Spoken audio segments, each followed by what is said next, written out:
बाद फिर इस डिस्कशन को हम जारी रखेंगे। खरगोन सीट की बात करें, यहां कभी बीजेपी कभी कांग्रेस का कब्जा रहा। हालांकि बीते जो 2 चुनाव हैं वहां बीजेपी के प्रत्याशी ने जीत दर्ज की है। ऐसे में इस बार मतदाता के मन में क्या हो सकता है उसे समझने की कोशिश करते हैं। ये मतदाता के लिए हम समझ रहे हैं, मैं बार बार कह रहा हूं, आप ही भगवान हो और इसी वजह से इतिहास को समझना बहुत जरूरी है। किस तरीके का यहां का इतिहास रहा है अब जरा उसकी बात कर ली जाए। सबसे पहले वोटिंग परसेंटेज, 2009 में 60% से ज्यादा वोट पड़े खरगोन लोकसभा, 2014 में 67% से ज्यादा वोट और 2019 में 77%, 80% से थोड़ा ही कम, 77% वोट यहां पर पड़ा है। यह खरगोन लोकसभा की स्थिति 2009, 2014 और 2019 में किस तरीके से जीत के मार्जिन रहे वो भी हम आपको बताते हैं कि जीत की क्या स्थितियां रही।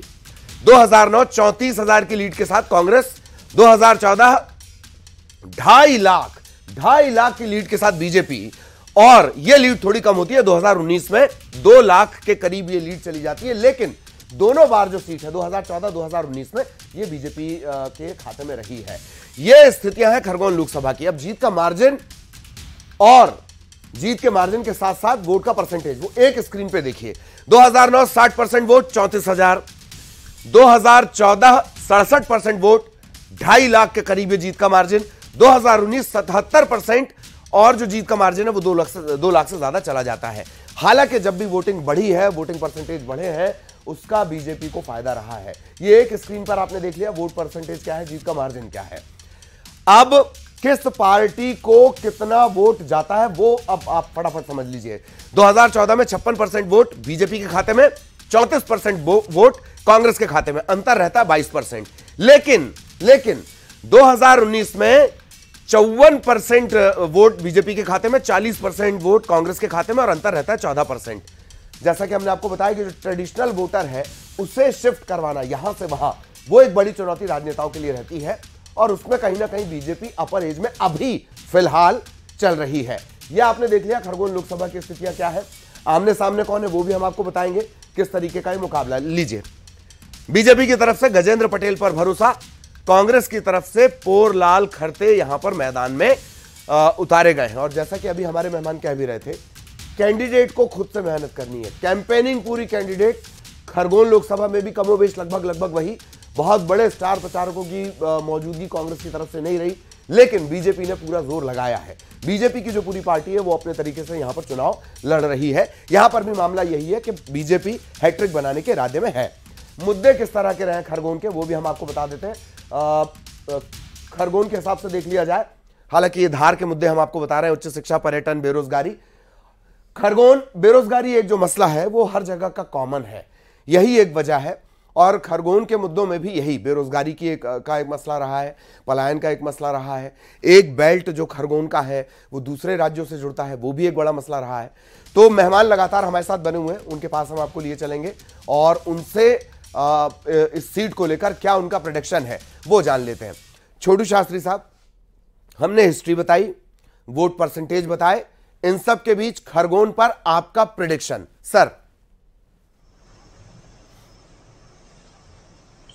खरगोन लोकसभा सीट पे जिस प्रकार,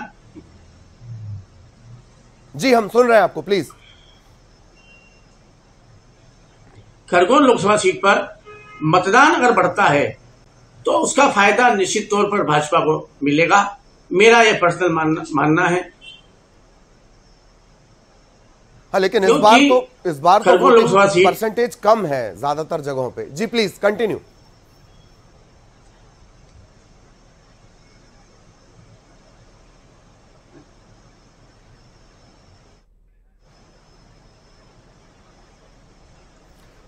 चलिए, तकनीकी कुछ दिक्कत है, थोड़ा हम और सुधार करते हैं इसमें। सरमन नंगेले साहब हमारे साथ लगातार बने हुए। सरमन सर, खरगोन की स्थितियां, एक लंबा चौड़ा इतिहास, सामाजिक एकता का भी इतिहास, सामाजिक कटुता का भी इतिहास यहां पर है, इन सब के बीच आपका प्रेडिक्शन। जी आपने ठीक कहा, सामाजिक कटुता बीच में देखने में आई थी। खरगोन में 2 वर्गों के बीच में बहुत लंबा तनाव हुआ था, यानी कि वहां पर कर्फ्यू भी लगाया गया था। तो उसका भी इस लोकसभा के चुनाव में असर देखने में पड़ेगा, क्योंकि एक वर्ग के बीच में आपस में जो है ना 2 वर्गों के बीच में तनाव हो गया था और उसको लेकर सरकार ने ACS राजेश राजौरा जी को भेजा था, उन्होंने पूरी जांच रिपोर्ट भी सौंपी थी। तो देखिए खरगोन में वैसे देखा जाए तो वहां का जो एरिया है वो अरुण यादव या सुभाष यादव जी का एरिया रहा है, जो मध्य प्रदेश कांग्रेस कमेटी के अध्यक्ष रहा, और सुभाष यादव मध्य प्रदेश के मुख्यमंत्री भी रहे हैं। उनका रहना भी वही है, उनका कार्य क्षेत्र भी वही है, कसरावद में। तो हो सकता है कि यदि वो मेहनत करें तो थोड़ा सा वहां कांग्रेस के लिए गुंजाइश बन सकती है, लेकिन मार्जिन बहुत है। एक दूसरी चीज क्या है कि अब जब से वो रिजर्व हो गया अनुसूचित जनजाति के लिए लोकसभा क्षेत्र, तो थोड़ा सा और कांग्रेस को संकट हो गया है। और कांग्रेस बीजेपी के जो लीडर हैं वो लगातार मेहनत कर रहे हैं, और उनके नेता भी कर रहे हैं, मध्य प्रदेश के मुख्यमंत्री माननीय मोहन यादव भी कर रहे हैं। तो लाभ जो है ना सिर्फ कांग्रेस को नहीं होना है, लाभ सिर्फ बीजेपी को ही होना है, और कांग्रेस को खोने के लिए कुछ नहीं है, बीजेपी को सिर्फ रिटेन करना है, और अपना जो लीड है, जो मार्जिन है, उसको कैसे बढ़ाना है, इसका प्रयास माननीय मोदी जी, माननीय मोहन यादव, बीडी शर्मा जी, तमाम सारे लोग कर रहे हैं। जी जी जी। शास्त्री सर, बहुत शॉर्ट में खरगोन को लेकर आपका प्रेडिक्शन, बहुत शॉर्ट में प्लीज।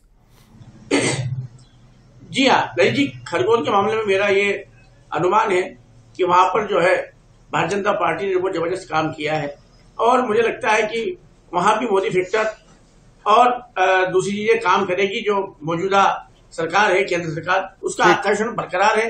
अब कांग्रेस जो है वोटिंग परसेंटेज बढ़ा भी देगी, लेकिन मार्जिन बहुत है। ऐसी परिस्थिति मुझे मानना है कि भाजपा को जो है जरूर लाभ वहां पर हो सकता है। ठीक ठीक, बहुत बहुत धन्यवाद आप दोनों का। बहुत बेहतरीन तरीके से आपने तमाम चीजों को डिकोड किया, और मैं बार बार अपने दर्शकों से कह रहा हूं, इन तमाम बातों को याद रख लो। आप ही भगवान हो। 4 तारीख को जब चर्चा करेंगे, इनकी एक एक बात आपको याद आने वाली है।